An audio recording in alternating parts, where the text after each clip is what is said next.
Hello friends, welcome to my channel. आज हम जा रहे हैं भीमा शंकर ज्योतिर्लिंग।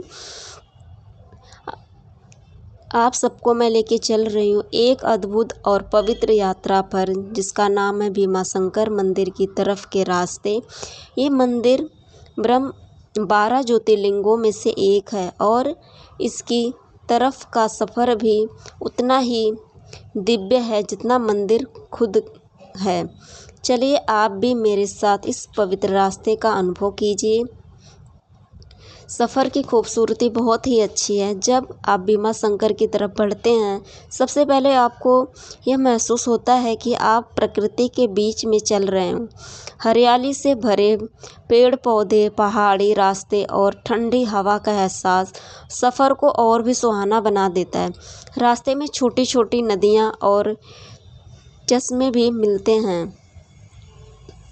पहाड़ों के बीच से बहते हुए इन पानी के झरनों का दृश्य देखने लायक है। कभी आपको पेड़ों के बीच से सूरज की किरण झलकती है, कभी बादल घिरा हुआ मिलता है।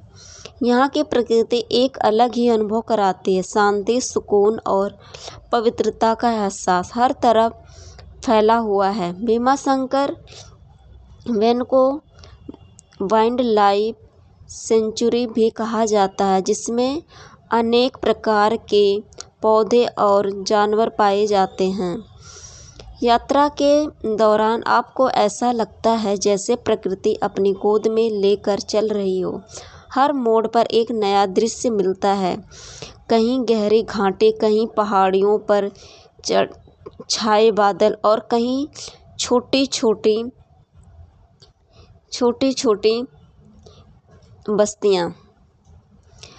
अब बात करते हैं इस यात्रा के धार्मिक पहलू की। भीमा शंकर मंदिर को 12 ज्योतिर्लिंग में से एक माना जाता है। कहा जाता है कि यहाँ शिव जी ने त्रिपुरासुर राक्षस का वध किया था।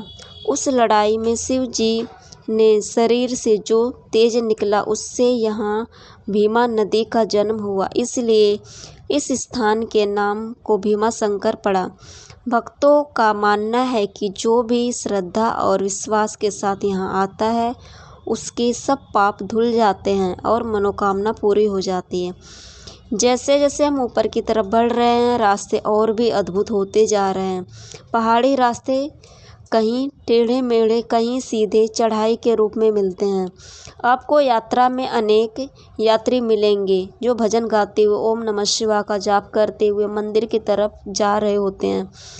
उनकी आवाज़ और श्रद्धा इस यात्रा को और भी पवित्र बना देती है। सफ़र के दौरान छोटी दुकानें भी मिलती हैं। यहाँ पर गर्म चाय, कॉर्न और प्रसाद भी मिलते हैं। उन्हें देखकर लगता है कि सफ़र और भक्ति दोनों एक साथ चल रही हैं।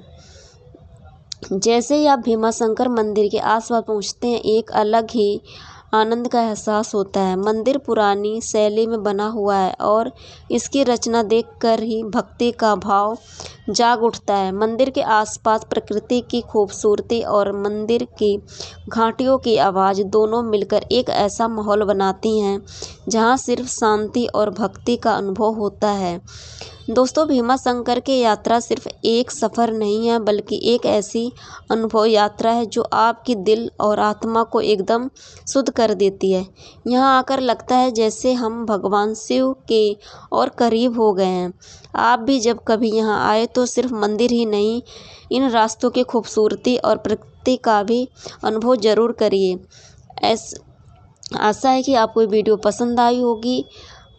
अगर आपको अच्छा लगे तो लाइक, शेयर और सब्सक्राइब ज़रूर करें। धन्यवाद।